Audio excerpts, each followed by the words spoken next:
Bismillahirrahmanirrahim. Assalamualaikum warahmatullahi wabarakatuh.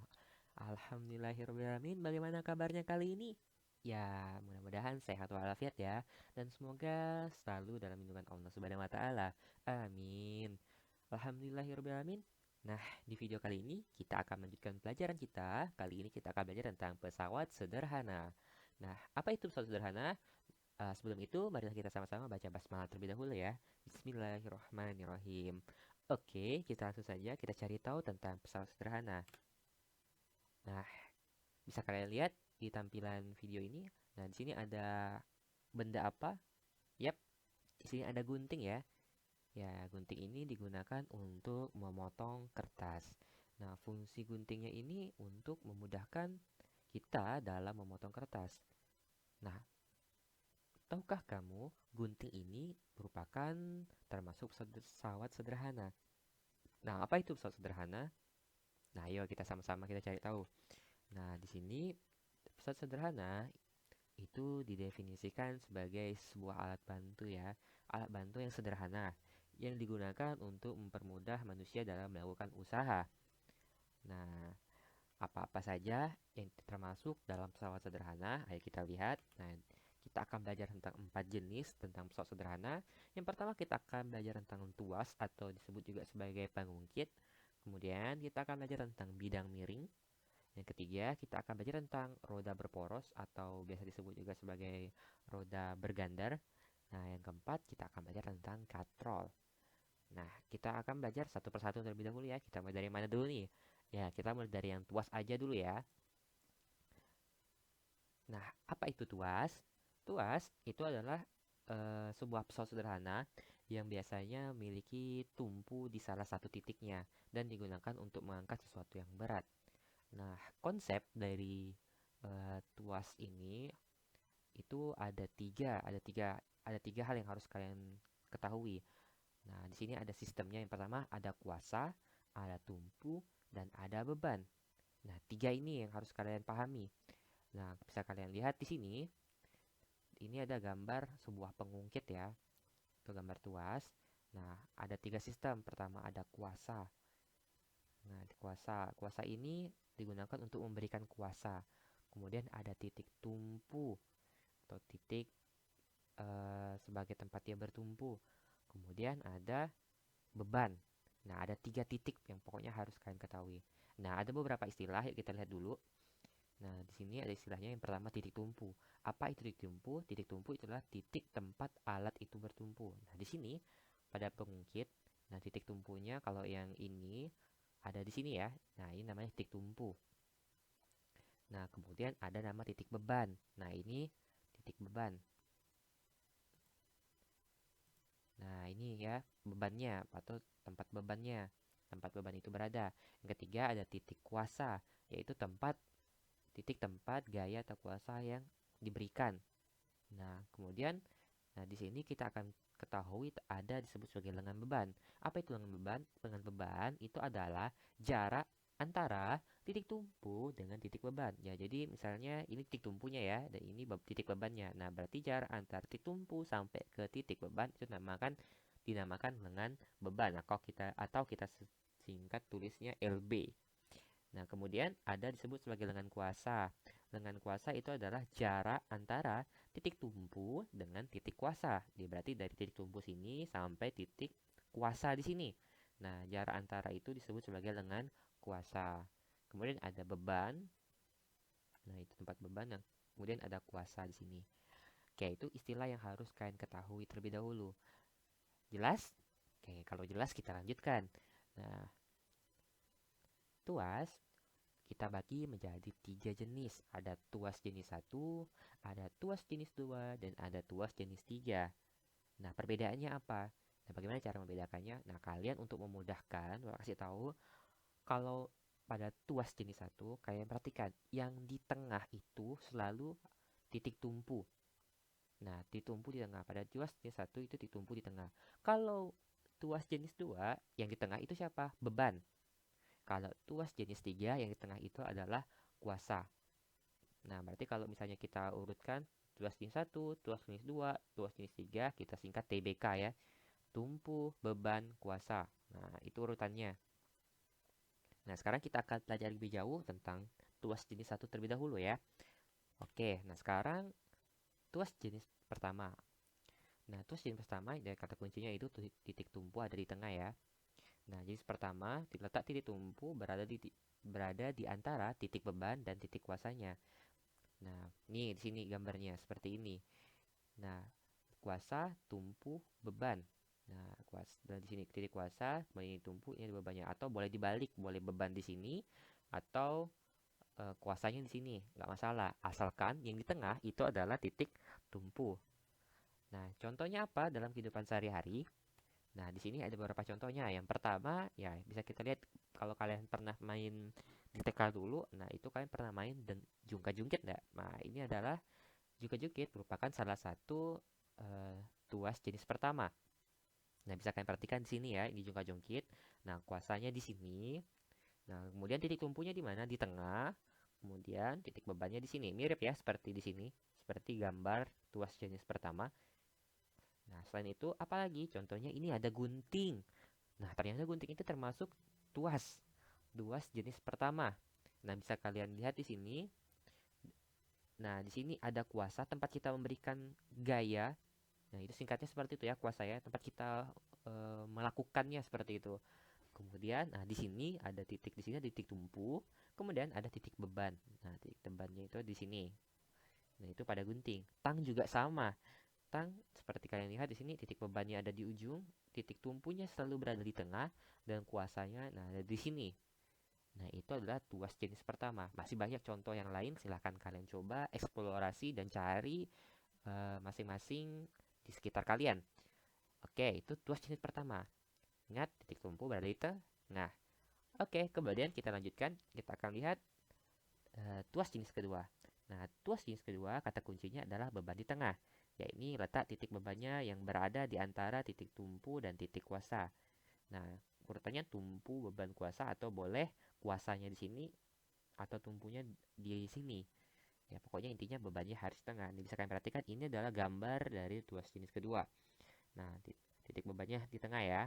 Nah, ini titik kuasa dan ini titik tumpu. Nah, ingat kalau misalnya ditanya lengan beban dengan kuasa, lihat definisinya dulu. Nah, kalau lengan beban tadi jarak antara titik tumpu dengan titik beban ini namakan lengan beban. Nah, lengan kuasa itu adalah jarak titik tumpu dengan titik kuasa. Maka ini lengan kuasanya.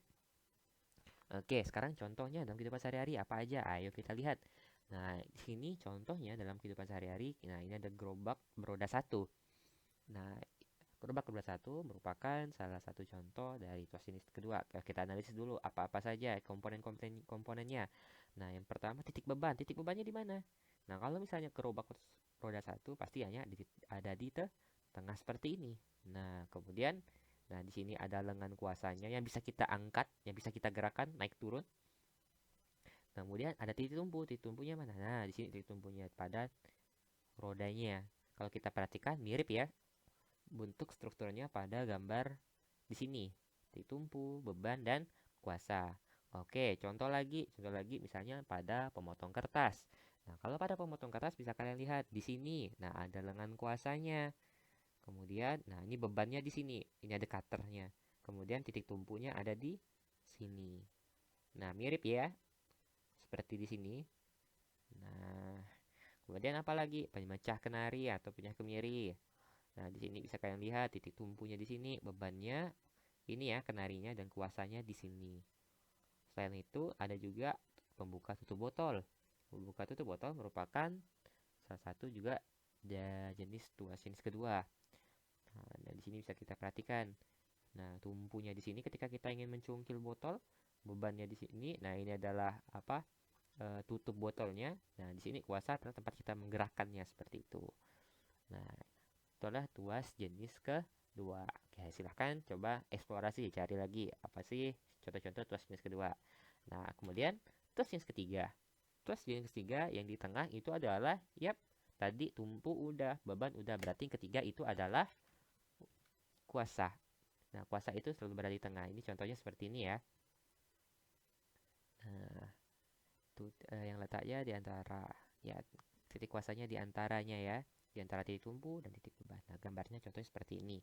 Oke, kita lihat dalam kehidupan sehari-hari, contoh tuas jenis ketiga. Nah, contohnya stapler. Nah, untuk menstaples, nah bisa kalian lihat di sini. Mirip ya strukturnya dengan tuas jenis kedua.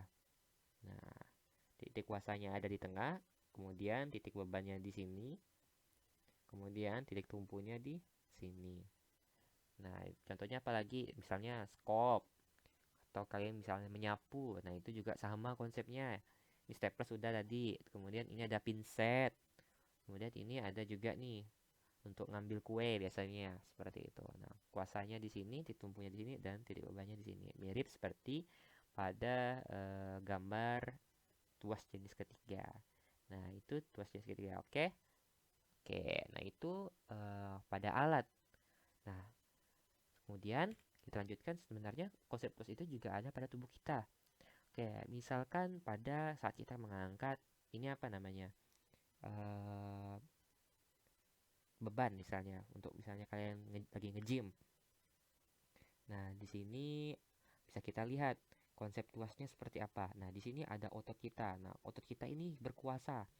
Nah, makanya otot kita ini, otot bicep kita ini itu sebagai F-nya. Kemudian, nah ada siku. Nah, siku ini sebagai titik tempat untuk bertumpu. Oke, terus kemudian untuk tempat bebannya di mana? Nah, di sini ada lengan beban. Nah, oke, berarti kalau kita lihat ini mirip pada seperti tuas jenis pertama ya. Nah, seperti itu. Nah, contohnya lagi, nih prinsip kerja pesawat sederhana yang saat kita berbulu tangkis misalnya. Nah, saat kalian menengadah kepala kalian, nah di sini ternyata ada konsep tuas. Nah, tuas jenis berapa? Nah, ini adalah tuas jenis pertama. Nah, misalnya, nah seperti ini. Ini adalah leher kalian. Nah, di sini adalah bebannya. Nah, ketika kalian menengadah ke atas dan ke bawah, itu gayanya di sini. Nah, kuasanya di sini. Nah, ini seperti mirip pada tuas jenis pertama. Nah, kemudian tuas jenis yang ini. Oke, kita analisis dulu terlebih dahulu. Nah, ini misalnya ketika kalian sedang memegang raket. Nah, dan di sini ya kita lihat. Nah, di sini ketika kalian memegang raket berarti ada beban di sini. Nah, kemudian di sini di bahu kalian itu sebagai titik tumpunya. Otomatis ketika kalian menggerakkannya, arahnya dari mana gayanya? Nah, dari sini, dari tengah. Berarti kalau misalkan dia di tengah, berarti tuas jenis keberapa? Tuas jenis ketiga. Nah, oke. Nah, selanjutnya yang terakhir. Nah, di sini di kaki kalian, di pergelangan kaki kalian ternyata juga ada konsep luas. Nah, konsepnya apa? Ya ini tentang pengungkit jenis kedua. Nah, kita lihat di sini ilustrasinya, gambarnya. Nah, misalnya ketika kalian menjinjit nih. Nah, jinjit kaki gitu. Nah, otomatis kalian bertumpu pada ini, kaki kalian bagian bawah. Nah, kemudian di sini ada beban kalian yang menahan topang bobot dari badan kalian. Terus kemudian gayanya dari mana? Dari sini. Nah, ketika tumit kalian mengangkat, nah itu ada kuasanya di situ. Nah, ini mirip seperti pada konsep tuas jenis kedua. Nah, seperti itu. Oke, nah itu adalah konsep tuas pada kehidupan pada tubuh kita. Nah, selanjutnya kita akan beralih ke fisisnya atau rumusannya. Nah, bisa kita perhatikan rumus tuas itu sebagai berikut. Nah, ini ada gambar tuasnya. Masih ingat ya tadi? Nah, kita analisis dulu. Di sini ada beban. Berarti kalau beban berarti ada gaya berat. Berarti kita sini disinggung sebagai huruf W, weight. Ya, materi sebelumnya kita sudah pelajari. Kemudian, nah di sini ada titik antara ada panjang antara titik tumpu dan beban. Nah, itu disebut sebagai lengan beban atau kita tulis sebagai LB. Nah, selanjutnya di sini ada tempat kita memberikan kuasa, berarti ada F di sini, ada gaya. Nah, jarak antara gaya dan titik tumpu disebut sebagai lengan kuasa. Nah, jadi untuk tuas rumusnya ini sebagai berikut. W berat dikali dengan LB sama dengan F kali LK. Kita lihat keterangannya. W itu berat beban, satuannya Newton. Nah, makanya ini W biasanya harus dikali dengan massa kali gravitasi ya. Misalnya ketahui massanya, berarti kita harus cari dulu gaya beratnya dengan cara mengalihkannya ke gravitasi. Kemudian ada lengan beban. Nah, lengan beban ya di sini satu aja meter. Oke. Boleh juga sentimeter asal di sini LK-nya juga satuannya sentimeter. Nah, kalau misalnya ini sentimeter, ini juga harus sentimeter. Kalau ini meter, ini juga harus meter. Kemudian ada F, itu gaya yang diberikan, satuannya Newton. Atau F di sini sebagai kuasa. Nah, ini LK tadi, ini adalah lengan kuasanya. Oke, untuk memperjelasnya kita coba contoh soal. Nah, di sini ada sebuah pengungkit digunakan untuk mengungkit batu yang masanya 40 kilo. Jarak titik tumpu ke kuasa adalah 2 meter dan jarak batu ke penumpu adalah 40 cm. Nah, berapa gaya kuasa yang dibutuhkan untuk mengangkat batu jika gaya gravitasi di bumi adalah 10 meter per sekon kuadrat? Oke, berarti kita tulis dulu ya apa yang bisa kita analisis dan apa yang bisa kita ketahui. Pertama, ya kita lihat di sini ada batu yang masanya 40 kg. Oke. Kemudian ya jarak di sini ya jarak titik tumpu ke kuasa. Nah, jarak titik tumpu ke kuasa ini disebut sebagai lengan kuasa. Berarti lengan kuasanya adalah 2 meter. Dan jarak batu ke penumpu, berarti titik beban ya ke penumpu. Maka jaraknya disebut sebagai lengan beban adalah 40 cm. Nah, di sini kan ada satuannya berbeda nih, 4 meter atau cm. Nah, kalian bisa pilih dari meter ke cm atau dari cm ke meter. Nah, kalau Bapak di sini Bapak akan mengubah dari 0,4 dari 40 cm ke 0,4 meter. Nah, satuannya harus sama ya. Misal di sini meter ya harus meter, kalau sini cm ya centimeter. Itu harus konsisten. Nah, kemudian gravitasinya adalah 10 meter per sekon kuadrat. Nah, oke, pertama apa yang dulu kita lakukan? Pertama kita cari dulu gaya berat. Nah, gaya berat di sini kita bisa cari dengan rumus W sama dengan M kali G. Nah, tinggal kita masukkan saja angka-angkanya. Yap. Nah, maka kita akan mendapatkan W sama dengan 400 Newton. Nah, selanjutnya kalau kita sudah dapat W, ya kita baru bisa mencari F. Nah, cari F-nya gimana? Ya pakai rumus yang sudah kita pelajari. Rumus dari tuas. Rumus tuasnya apa? W sama dengan W kali LB sama dengan F kali LK. W tinggal kita ganti dengan yang sudah kita dapatkan 400. LB kita ganti dengan 0,4 dan F, nah ini ada yang kita akan cari. Kemudian LK itu adalah 2 meter. Maka kalau kita tulis seperti ini ya. Nah, kemudian kita operasikan matematis. Ya, 400 kali 4 dapat 160 sama dengan F kali 2. Nah, kita ingin menyisakan F saja. Berarti di sini kita harus menghilangkan 2-nya dengan cara dibagi 2. Di sini bagi 2, di sini bagi 2. Maka kita akan dapatkan 160 per 2 sama dengan F. Berarti F sama dengan 80. Satuannya jangan lupa, satuannya Newton. Oke, mudah kan? Mudah. Nah, oke, selanjutnya kita akan belajar tentang keuntungan mekanis. Nah, keuntungan mekanis itu adalah sebuah angka yang menunjukkan berapa kali pesawat sederhana itu dapat menggandakan gaya. Oke, berarti otomatis kalau KM-nya makin besar, berarti ya gaya yang akan kita keluarkan itu otomatis juga akan semakin mudah. Ya. Nah, KM itu dirumuskan sebagai berikut.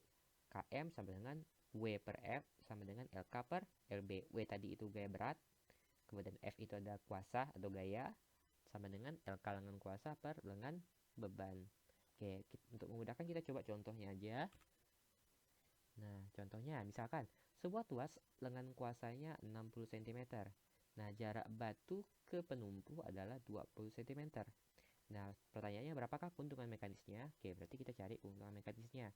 Nah, di sini kita ketahui lengan kuasanya adalah 60 cm dan lengan bebannya adalah 20 cm.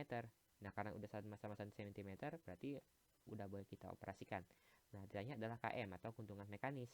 Nah, keuntungan mekanis itu rumusnya adalah, nah, KM tadi bisa W per F atau kita bisa pakai LK per LB. Nah, karena di sini kita ada LK dan LB, berarti kita pakai rumus yang ini. Oke. Nah, maka kita akan dapatkan KM sama dengan, kita masukkan saja 60 cm dan LB adalah 20 cm. Oke, kita coret dan dapat kita hasilnya adalah keuntungan mekanisnya adalah 3. Oke. Mudah kan? Mudah. Oke.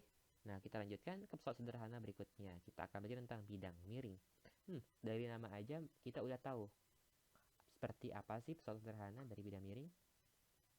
Nah, pesawat sederhana dari bidang miring apa itu? Yaitu adalah sebuah pesawat sederhana yang merupakan bidang datar yang diletakkan miring atau membentuk sudut tertentu sehingga memperkecil gaya usaha. Nah, konsepnya di sini, nah di sini ada sudut ya. Nah, konsepnya di sini kalau misalnya ini semakin landai, maka gaya yang dibutuhkan itu otomatis akan juga semakin ringan atau kecil. Kalau makin nanjak, otomatis kita makin gaya yang dibutuhkan akan makin besar. Nah, kalian bayangin aja gitu. Kalau kalian ingin mendaki gunung, kalau naik ke atas itu pasti berat sekali seperti itu. Nah, tapi kalau misalnya jalan kinya landai, gunungnya landai, maka yang gaya yang kita gunakan itu akan semakin mudah. Nah, kita lihat contohnya dalam kehidupan sehari-hari. Nah, di sini contoh bidang miring. Nah, ini ada tangga. Nah, tangga ini adalah termasuk bidang miring ya. Ya, seperti ini. Nah, tangga ini menggunakan konsep bidang miring. Nah, semakin landai, maka gaya yang dibutuhkan juga akan semakin kecil. Kalau misalnya tangganya itu ke atas, kan capek kita naiknya itu kalau misalnya terlalu curam. Tapi kalau agak landai, nah kita akan lebih mudah. Nah, kemudian ada skrup. Nah, skrup ini juga termasuk bidang miring. Di mana bidang miringnya? Nah, ini ada pada ulir-ulirnya ini. Nah, ini tuh miring. Bentuknya miring. Nah, bentuknya miring ini digunakan untuk memudahkan kita untuk menembus papan. Nah, kemudian apalagi ada pisau.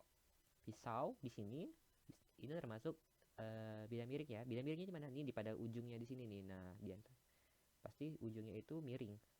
Nah, ini memudahkan kita untuk memotong. Kalau misalnya pisau kita tumpul, otomatis gaya yang kita butuhkan itu juga akan semakin besar. Tapi kalau misalnya bidang miringnya miring sekali, nah berarti itu memudahkan kita untuk memotong.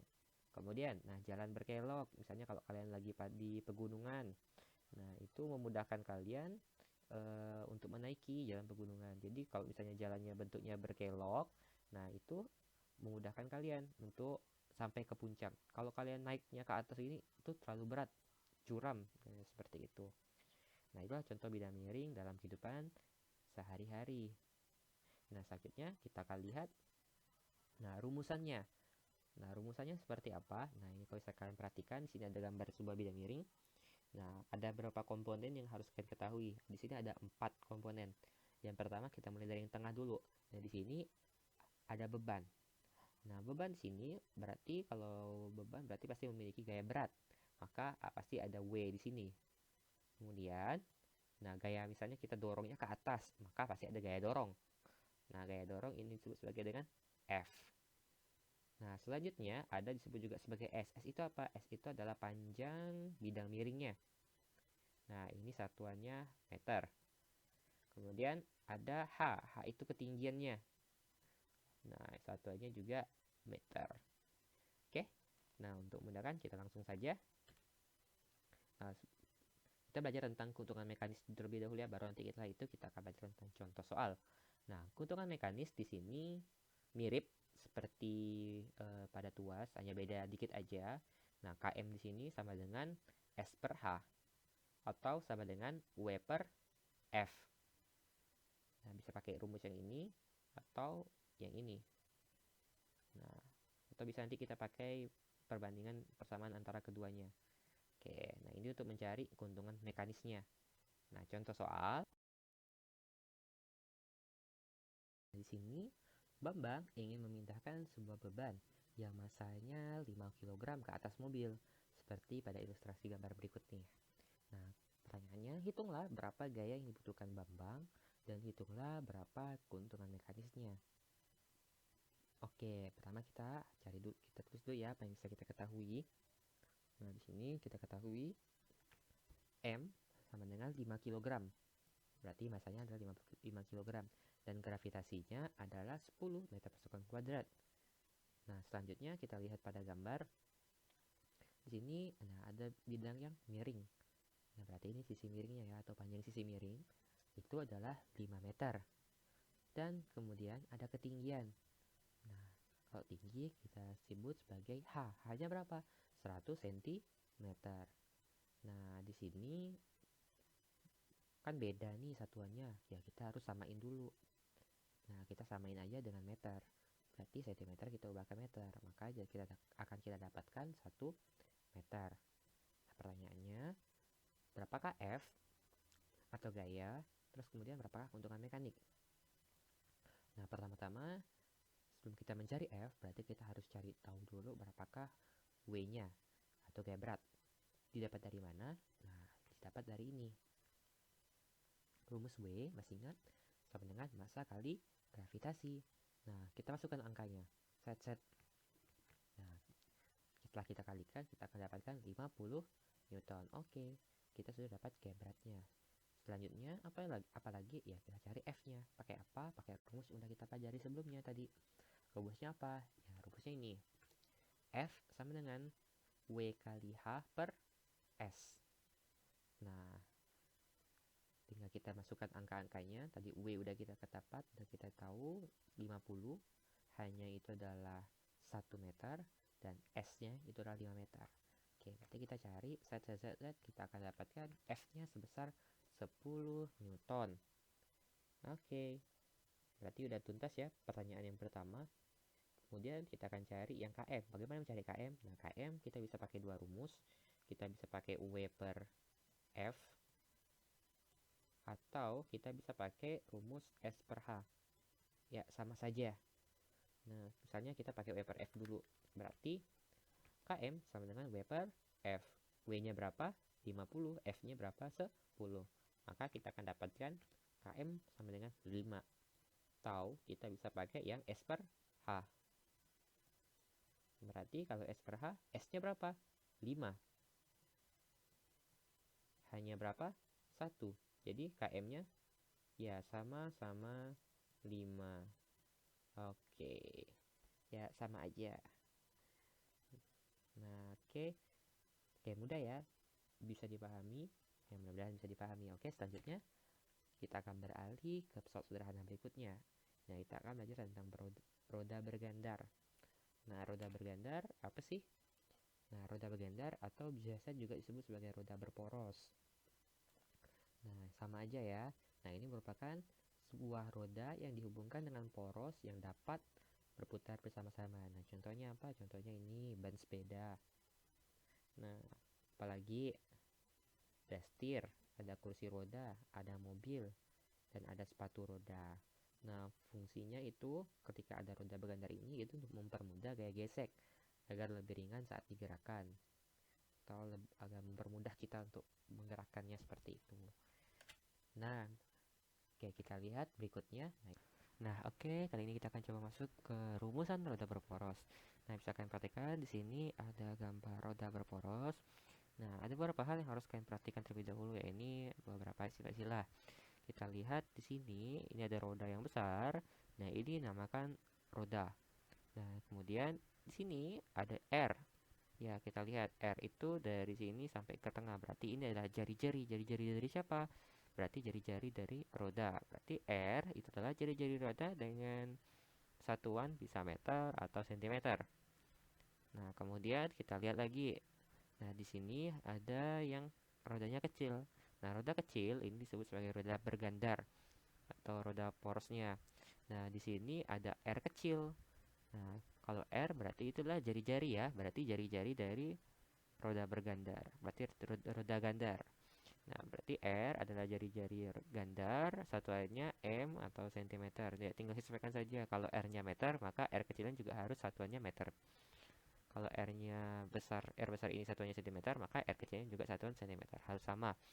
Nah, kemudian untuk mencari KM-nya, kita bisa menggunakan persamaan R besar per R kecil. Atau kita bisa pakai W per F. Ya, ini sama saja. Nah, W itu apa? W itu gaya berat dan F itu gaya kuasa. Sama-sama satuannya Newton. Nah, sekarang kita akan lihat di contoh soal. Nah, kita perhatikan. Nah, si Saipudin ingin memindahkan barang menggunakan roda bergandar. Jika jari-jari roda bergandar 4 cm dan roda yang dipakai adalah 20 cm, nah hitunglah keuntungan mekanis roda bergandar tersebut. Oke, berarti kita lihat dulu ya ilustrasi berikut ini. Nah, misalkan ini contohnya nih. Si Saipudin ini menggunakan roda bergandar. Nah, pertama diketahui adalah jika jari-jari roda bergandar. Nah, jari-jari roda bergandar itu yang mana? Yang ini atau yang ini? Ya, yang kecil ya. Nah, yang ini itu namanya jari-jari roda bergandar. Berapa besarannya? 4 cm. Dan kemudian roda yang dipakai adalah 20 cm. Berarti roda yang dipakai adalah yang mana? Yang ini ya, yang besar ya. Nah, yang ini itu besarannya berapa? 20 cm.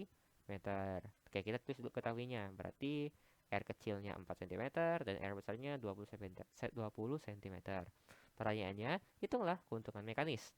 Berarti oke, kita langsung saja masuk ke rumus keuntungan mekanis. Apa kerumusan dari keuntungan mekanis? Yap. Ya, kita jawab. Kita menggunakan rumus KM sama dengan R besar per R kecil. Atau kalau bisa diketahui W dan F-nya, kita bisa gunakan itu juga. Nah, tapi yang kita ketahui adalah R besar sama R kecil, maka kita gunakan rumus yang ini. Oke, nah, udah. Tinggal kita masukin saja angka-angkanya. KM sama dengan R-nya berapa? 20 cm. Terus R kecilnya adalah 4 cm. Oke, karena satuannya udah sama, berarti bisa kita operasikan. Berarti kita lihat di sini, berarti 20 per 4 sama dengan 5. Oke, berarti keuntungan mekanis dari roda bergandar adalah 5. Oke, mudah kan? Ya, mudah. Oke, baik. Sekarang kita akan lanjutkan ke soal sederhana yang terakhir ya, ini tentang katrol. Nah, apa sih itu katrol? Mungkin udah nggak asing lagi ya di telinga kalian. Mungkin yang sering bantu orang tuanya, nimba air. Nah, itu ada satu soal sederhana yang kalian gunakan. Ya, ini adalah katrol. Nah, katrol itu adalah sebuah roda yang di sekelilingnya diberi tali yang digunakan untuk menarik benda bisa dari atas ke bawah atau sebaliknya. Nah, contohnya dalam kehidupan sehari-hari ya ini misalnya katrol yang ada pada sumur. Nah, ini ya katrol ya. Oke, terus kemudian, nah katrol kita bedakan menjadi 3 jenis. Apa-apa aja nih? Pertama ada katrol tetap. Nah, ini seperti ini gambar katrol tetap. Kemudian ada katrol bergerak atau katrol gerak. Terus kemudian ada katrol majemuk. Mana katrol majemuk? Nah, ini katrol majemuk. Oke, kita akan lihat satu persatu apa sih karakteristik dari masing-masing katrol. Oke, kita mulai dari yang katrol tetap dulu ya. Nah, sekarang ini adalah katrol tetap. Apa itu katrol tetap? Katrol tetap itu adalah katrol yang posisinya tidak berubah atau tetap. Nah, fungsinya itu hanya mengubah arah gaya. Nah, jadi daripada kita, misalkan kalau kalian menimba air, daripada kalian itu mengangkatnya ke atas begini, itu kan nggak enak gitu. Nah, lebih baik kita ubah arah gayanya dari atas ke bawah. Dengan apa? Dengan katrol. Jadi nanti gaya tariknya seperti ini. Nah, jadi tinggal kalian tarik ke bawah. Nah, seperti itu. Nah, untuk rumusnya sendiri bisa kalian lihat, ini mirip ya seperti pada tuas. Nah, di sini ada titik tumpu, ada lengan kuasa, dan ada lengan beban. Nah, kalau kita perhatikan di sini, lengan kuasanya itu sama dengan lengan bebannya. Efeknya apa? Nah, efeknya pada katrol tetap itu KM-nya itu selalu 1. Kenapa? Kalau kita lihat di sini, karena LK sama dengan LB. Ya, misalnya ini LK-nya 5, berarti LB-nya juga 5, berarti 5 per 5, 1. Nah, berapapun hasilnya, tetap KM-nya itu selalu 1. Oke, bisa ya? Oke, lihat di sini. Sekarang itu katrol tetap. Nah, kita lanjutkan. Kalau bagaimana yang katrol yang bergerak? Nah, kalau katrol yang bergerak, kita lihat di sini. Nah, katrol bergerak itu adalah katrol yang posisinya bisa berubah. Nah, fungsinya itu untuk memperkecil gaya. Nah, kalau bisa kita perhatikan di sini. Nah, ini di sini titik tumpunya. Kalau tadi pada katrol tetap tumpunya di tengah. Sedangkan kalau pada katrol bergerak, dia titik tumpunya di sini. Nah, kalau kita perhatikan, lihat di sini. Nah, ini adalah lengan. Nah, ini titik bebannya ya, karena di sini menggantung beban. Maka di sini adalah lengan bebannya. Terus kemudian lengan kuasanya mana? Lengan kuasanya dari titik tumpu ke sini. Nah, kalau kita perhatikan ini lengan bebannya ini itu adalah dua kali ya. Atau lengan kuasanya ini adalah 2 kalinya dari lengan beban. Karena ini misalnya ini R, berarti ini R juga. Berarti 2 kali R atau 2 kali dari lengan beban. Maka bisa kita simpulkan LK itu adalah 2 kali LB. Ya, karena panjangnya 2 kali lipatnya daripada si LB ini. Nah, berarti kalau kita bisa simpulkan, berarti KM yang didapat berapa? Nah, kalau KM-nya 2 kali LB, berarti KM-nya itu adalah 2. Nah, jadi pada katrol bergerak, KM-nya itu selalu 2. Kenapa? Karena LK-nya itu 2 kali LB. Misalkan diketahuinya LB-nya 5, maka LK-nya berapa? Pasti ya 10, karena 2 kalinya panjangnya. Oke. Nah, itu untuk keuntungan mekanisnya. Bisa dipahami? Oke. Nah, bisa dipahami ya. Nah, selanjutnya kita lanjutkan. Nah, ada katrol majemuk. Nah, kalau katrol majemuk gimana keuntungan mekanisnya? Nah, kan kalau misalnya katrol majemuk itu kan merupakan katrol gabungan nih antara katrol tetap dan katrol bergerak. Nah, ini misal katrol tetapnya di sini. Nah, ini ada katrol bergerak ya, gabungan dari katrol tetap dan katrol bergerak. Berarti bagaimana menghitung keuntungan mekanisnya? Keuntungan mekanis pada katrol majemuk itu ditentukan oleh berapa sih jumlah tali yang ada pada katrol tersebut. Misalkan kita hitung ya contoh di sini. Ada berapa tali? Pertama kita hitung dari sini ya, dari yang dalam dulu. Satu.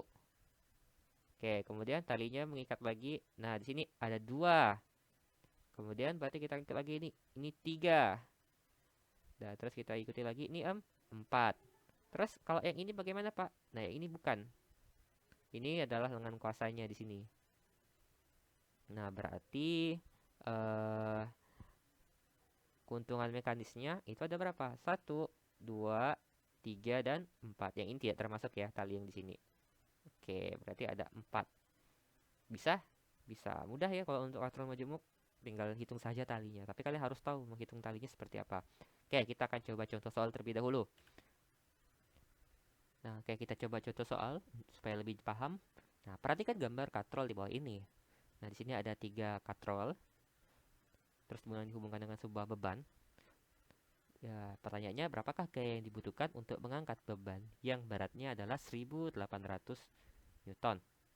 Oke, nah pertama harus kita ngapain terlebih dahulu? Ya, kita cari dulu, kita hitung dulu berapa jumlah tali yang ada di sini. Oke, misalkan di sini ya, kita hitung dari dalam dulu. Oke, pertama berarti satu. Oke, di sini ya ada satu. Kemudian talinya jalan lagi, seret sini. Nah, ini kita hitung. Berarti dua.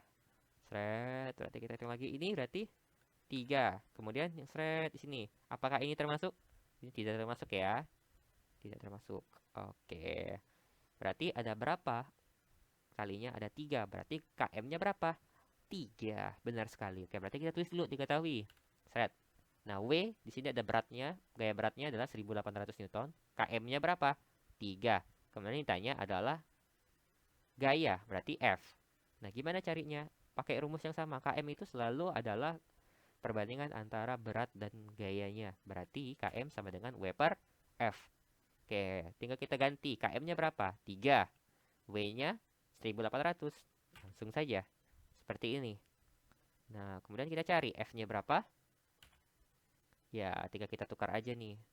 Berarti 1800 per 3. Berarti 1800 bagi 3 adalah 600 Newton. Berarti gaya yang digunakan untuk mengangkat beban yang 1800 itu adalah 600 Newton. Lebih ringan kan? Nah, lebih ringan menggunakan katrol yang majemuk. Kalau misalnya kita gunakan katrol yang bentuknya katrol tetap 1800 karena KM-nya 1 perbandingannya. Oke, kalau misalnya KM yang dua jenis. Bukan dua jenis tapi katrol bergerak. Berarti kan harus dua, berarti pembaginya dua, berarti 900 Newton. Nah, yang paling mudah itu adalah menggunakan katrol majemuk karena gaya yang kita gunakan itu sedikit sekali, cuma 600 Newton.